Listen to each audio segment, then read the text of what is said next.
Je ne sais pas qui a dit que c'était une série pour gamins parce qu'il y a du racisme, des meurtres, de la torture.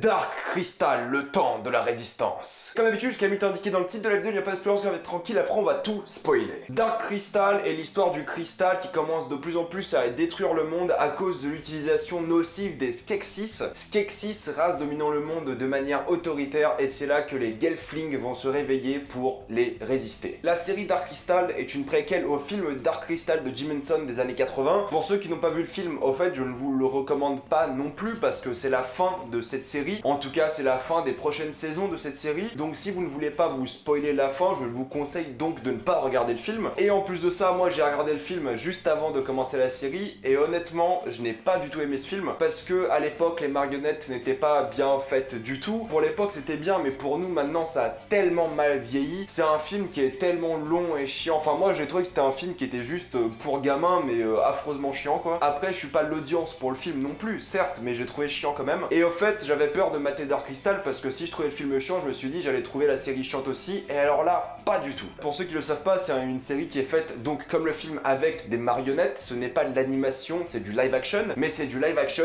avec des marionnettes. Donc quasiment tous les personnages de cette série sont des marionnettes. Vous pouvez d'ailleurs regarder le making of sur Netflix, j'en ai regardé quelques extraits, ça a l'air très intéressant. Et au fait, vu que tout est fait en live action, il y a quelques effets spéciaux évidemment pour les décors, mais sinon c'est des miniatures, sinon c'est des marionnettes, sinon c'est de l'animation pure et dure, du CGI comme on l'appelle. Donc majoritairement c'est du live action, et c'est ça qui est impressionnant. C'est le fait qu'on voit littéralement des marionnettes, et en fait voir le film avant te montre bien l'impact technologique des choses, l'impact moderne qu'a eu la série sur l'univers du film. Parce que dans le film les marionnettes sont lentes, pas très inspirées, ils ont pas trop d'émotions, pas trop de caractéristiques. Là dans la série les marionnettes ont plus de, on va dire, caractérisation, ont plus de jeux d'acteurs que des vrais acteurs des fois. Il y a aussi pas mal d'animatroniques, donc ça permet de voir des visages vraiment bouger de manière réaliste, et c'est juste super impressionnant. L'audace qu'a Netflix de proposer une série de 10 épisodes qui dure environ 50 minutes à chaque fois, uniquement avec des marionnettes, c'est dingue. Je sais pas quelle autre entreprise permettrait, oserait un truc aussi, osé pour le coup, parce que c'est vraiment incroyable. Juste regarder quelques extraits du truc, du making of et tout, te montre à quel point c'était difficile, mais à quel point c'était intéressant. C'est la boîte de Jim Henson qui travaille sur le film, donc sûrement le maître des marionnettes à Hollywood en tout cas. Il est mort au début des années 90, donc c'est vraiment sa boîte qui a pris le dessus et son fils, et c'est du super travail. Vraiment, l'immersion par rapport à ces marionnettes est juste incroyable. Et je suis assez étonné parce que c'est Louis Leterrier qui a réalisé tous les épisodes de cette série, et Louis Leterrier c'est Le Transporteur, L'insaisissable, Le Choc des Titans, L'Incroyable Hulk, c'est vraiment n'importe quoi, et c'est lui qui a tout réalisé, et c'est juste incroyable. Niveau mise en scène, c'est génial parce que vu qu'ils ont des marionnettes, vu qu'ils ont des miniatures, vu qu'ils ont quelques effets spéciaux par-ci par-là, tu peux vraiment faire voyager ta caméra parce que tous les décors ont été construits, donc c'est génial. Et du coup, il y a des vrais plans, d'une vraie mise en scène, c'est vraiment... l'action est top au fait. Ça m'étonne pas que le mec qui a fait Transporteur sache faire des scènes d'action. Même le world building, la manière dont bouge la caméra dans le monde, c'est génial. J'ai quelques défauts par rapport à sa mise en scène, je trouve qu'au niveau de la géographie, des fois t'es un peu perdu, mais c'est plus un problème de world building plus que de mise en scène pure. C'est-à-dire que des fois tu seras dans des environnements X ou Y, et tu sais pas à quelle distance est l'environnement X du Y, et c'est assez déstabilisant parce que c'est une série où les personnages voyagent beaucoup. Du coup, ne pas savoir les distances qu'effectuent les personnages, c'est assez dérangeant à certains moments, mais bon, c'est pas le plus gros des défauts, on va dire. Mais ouais, lui, Leterrier, il a fait un bon taf à nous montrer vraiment les décors, les paysages qu'ils ont construits, c'est absolument génial. Je trouve qu'il s'est extrêmement bien démerdé, et c'est le film qu'il a fait qui m'a le plus impressionné du niveau mise en scène. Enfin, il a quand même fait Grimsby, agent très spéciaux, je veux dire, il y a un moment, voilà. Mais là, c'est super, franchement, là, j'ai passé un super moment devant, et juste niveau de la mise en scène, c'est plaisant à regarder. La caméra, elle bouge de partout dans les décors, on te montre vraiment bien les paysages, les personnages sont bien mis en valeur, les marionnettes sont bien mises en valeur, et tu t'y vois que du feu, mais tout le long. Je pense que c'est aussi la magie d'avoir des contraintes, tu prends conscience de ce que tu dois faire, et tu le fais extrêmement bien. Et là, le fait de montrer des marionnettes réalistes, ça marche super bien. Et c'est ça le truc, c'est que vu que c'est des marionnettes, ça peut être vraiment considéré pour gamin, et c'est vrai, il y a quelques trucs un peu enfantins, l'histoire est assez banale et basique, les dialogues sont vraiment prévisibles et pas très intéressants,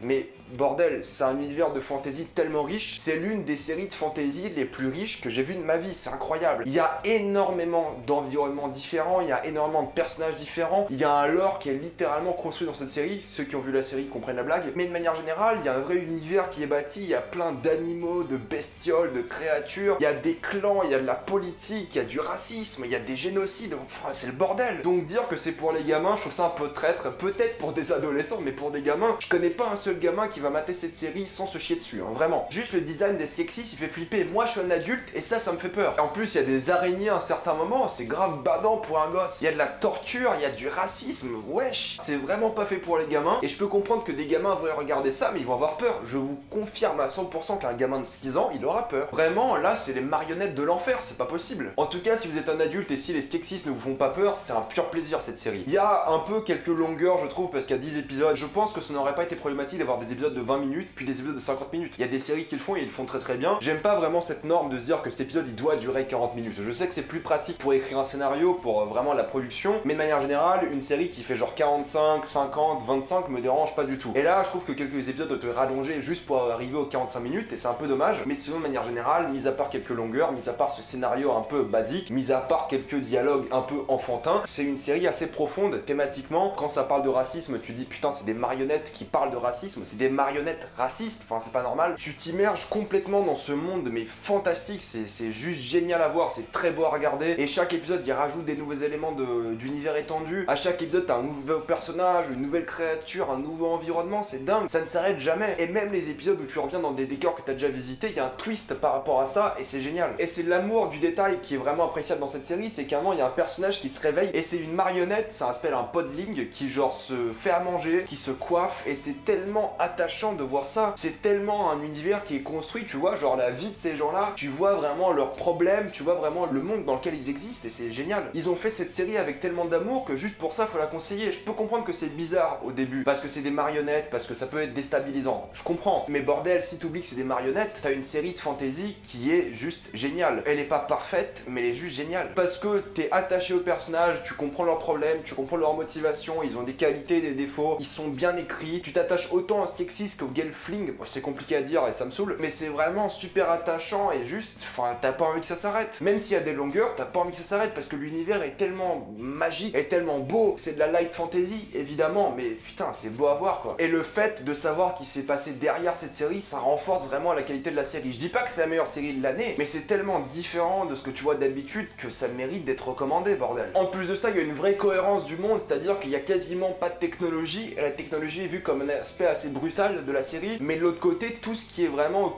gentil et organique, genre même les immeubles, même les plantes et tout, il y a une vraie connexion organique entre les bâtiments, les plantes. Tu vois vraiment que la technologie est le mal dans cette série, et de l'autre côté, t'as vraiment cette symbiose entre la nature et les gens. C'est bien foutu au fait, c'est ça qui est dingue. C'est qu'il y a une vraie cohérence, t'as des créatures qui reviennent, t'as une vraie diversité, t'as plein de races différentes, t'as ces putains de chiens qui sont trop drôles, t'as les podlings qui sont genre des esclaves la majorité du temps, t'as l'or qui est une sorte de caillou géant qui est juste aussi trop drôle, qui fait penser à Interstellar. Je veux dire, même la musique est géniale dans cette série, tu l'écoutes, c'est purement de la musique des fantasy, elle te relaxe et c'est plaisant à regarder. Et les lumières, les couleurs, c'est tellement... ça s'arrête jamais au fait. Chaque épisode t'as des nouveaux trucs et juste pour ça, mais faut regarder cette série quoi. Et si ça ne vous convainc pas de donner votre chance, il faut regarder la série en VO pour la simple et bonne raison que Sigourney Weaver, Taron Egerton, Anna Taylor-Joy, Nathalie Emmanuel, Key, Benedict Wong, Mark Hamill, Jason Isaacs, Alicia Vikander, Mark Strong, Toby Jones, Helena Bonham Carter, Nathalie Dormer, Lina Headey et même Adam Samberg. Et il y en a d'autres, j'en passe. Le casting, mais vraiment 5 étoiles, c'est dingue. Avec un casting comme ça, vraiment, vous devez regarder en VO parce qu'ils sont vraiment tous excellents, sauf, et j'ai du mal à dire ça, mais Taron Egerton, je trouve qu'il est pas très inspiré. Je trouve que c'est loin d'être son meilleur rôle, mais bon, il passe quand même, mais il fait un peu tâche, je trouve. Il se donne beaucoup moins à fond que je trouve que dans ses derniers rôles, mais quand tu vois Mark Hamill en tant que Skeksis, qui joue un scientifique fou, mais absolument génial, ou encore une fois Jason Isaacs qui joue l'empereur des Skeksis, ils sont tellement convaincants et tellement bons. Il y a même Simon Pegg, il y a Simon Pegg aussi dans la série, et il joue aussi un Skeksis, et je ne l'ai pas reconnu. Enfin bref, Dark Crystal, Cristal, le temps de la résistance est génial, vraiment. Il y a quelques problèmes, c'est peut-être un peu long, c'est peut-être un dialogue un peu de gamin, où il y a quelques facilités scénaristiques, ok. Et la trame narrative est peut-être pas la plus intéressante de manière générale, mais franchement ça passe, et en plus de ça, les marionnettes, la musique, les couleurs, les décors, le travail des effets spéciaux et effets pratiques, tout est cool quoi. Les personnages attachants que tu kiffes, mais de A à Z, que ce soit les gentils ou les méchants, c'est vraiment une très bonne série qui ose un truc vraiment que j'ai pas vu en série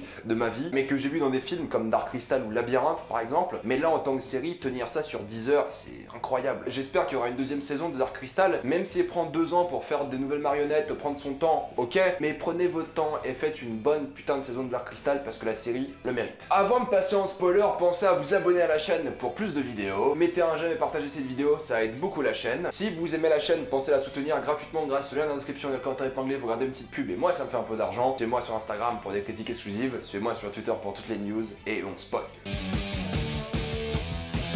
Quand je dis que l'histoire elle est un peu simple, c'est qu'au final c'est tiens, Ryan va chercher cet objet, ensuite va chercher cet objet, ensuite va chercher cet objet. Il y a quelques trucs en plein milieu de tout ça, mais au final c'est une quête à un objet magique, et c'est vrai que c'est un scénario pour gamins pour le coup. Et les dialogues, pareil, c'est toujours ultra basique, c'est toujours ultra prévisible, et il y a des intrigues qui je trouve marchent pas très bien, comme l'intrigue de Brea. Brea, elle est au premier plan durant quasiment toute la première moitié de la saison, et au fur et à mesure elle disparaît, et l'impact émotionnel de la mort de l'une de ses sœurs, bah il était pas présent je trouve, enfin moi ça m'a rien fait du tout, et je trouve qu'ils auraient dû se concentrer un peu plus sur Brea et moins sur ses sœurs, parce que vraiment je trouve que l'impact émotionnel n'était pas du tout présent. Par contre le traitement de personnage de Ryan et de Dit, j'ai trouvé génial. Je suis désolé si ça se prononce différemment en VF, mais en VO c'est Ryan et Dit. Et Dit, vraiment j'ai adoré son évolution jusqu'à la fin, cette jeune Gelfling qui vient des grottes, qui découvre le monde extérieur, qui prend les pouvoirs de l'arbre. Et Ryan, pareil, même si Taron Egerton, j'ai un peu du mal avec son jeu d'acteur, c'est un personnage que j'ai trouvé super attachant, qui avait une vraie relation avec son père. D'ailleurs la mort de son père est juste touchante au fait, parce que tu penses qu'il s'est sacrifié pour tuer le chasseur Skeksis, et au final il revient,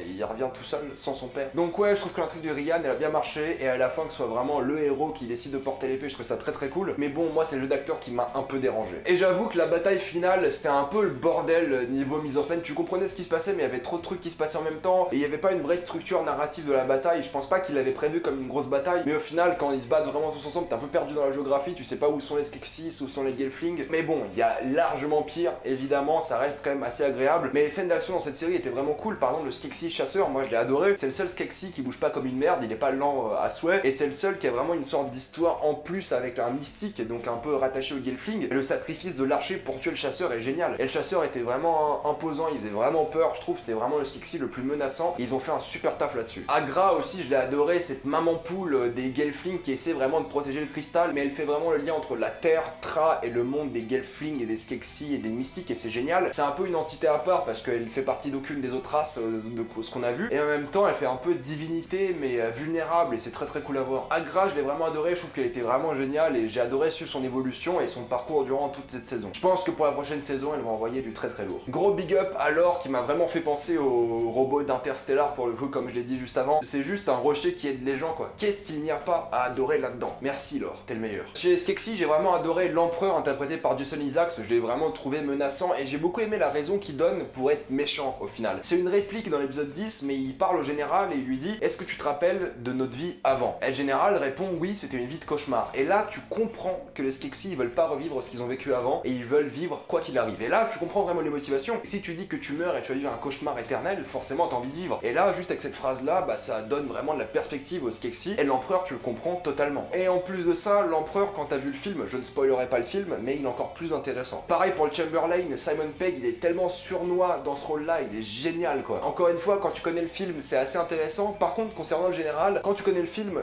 je trouve que c'est un peu bizarre. C'est un peu comme le scientifique, c'est la voix du Joker quand même. Il est absolument génial en tant que scientifique, et à la fin quand il dévoile la grosse bestiole qui était dans le film justement, tu dis c'est la merde pour les Gelflings. Surtout quand t'as vu le film et tu sais à quel point ces créatures là sont imposantes et dangereuses. Et mélanger un esclave avec une araignée c'était assez glauque. En plus de ça les araignées sont un peu glauques, mais les esclaves qui avaient leur bouche cousue, Ouais, c'est pas pour les gosses, hein, clairement. Après, il y a plein de scènes super intéressantes, comme la scène où Dit découvre le racisme, elle habitait dans les grottes et du coup elle habitait qu'avec son clan, et quand elle sort dans la nature, bah, elle comprend que les clans ne sont pas tous appréciés et ne s'apprécient pas tous entre eux. Et c'est marrant de la voir vraiment découvrir ce que c'est le racisme, et thématiquement c'est intéressant. Pareil pour l'intrigue politique, j'ai trouvé vraiment intéressant tout le long de la saison, et c'était cool d'avoir de la politique dans ce genre de série, et de voir que ça servait à rien parce que c'est les Skeksis qui dirigent tout. Et la scène justement où il y a la nouvelle chef qui vient voir les Skeksis, et les Skeksis répondent non, non, non à chaque fois, c'est hilarant et flippant à la fois. Après il y a des scènes que j'ai beaucoup aimées, comme dans l'épisode 6 où tous les Gelflings chantent la même chanson, même s'ils sont de différents clans, ils connaissent toute cette chanson, et ça montre bien leur unité fatalement. Tout cet épisode là, enfin l'épisode d'après je crois, le 7, avec le Skeksis hérétique et le mystique hérétique, c'est absolument génial. L'opéra, le truc, enfin moi j'ai adoré de A à Z, c'est vraiment l'un de mes épisodes préférés. C'était drôle, c'était différent, tu voyais un Skeksis qui avait quand même perdu la boule mais qui avait raison. C'était un super épisode je trouve, niveau world building, en plus avec le chasseur qui arrive à la fin,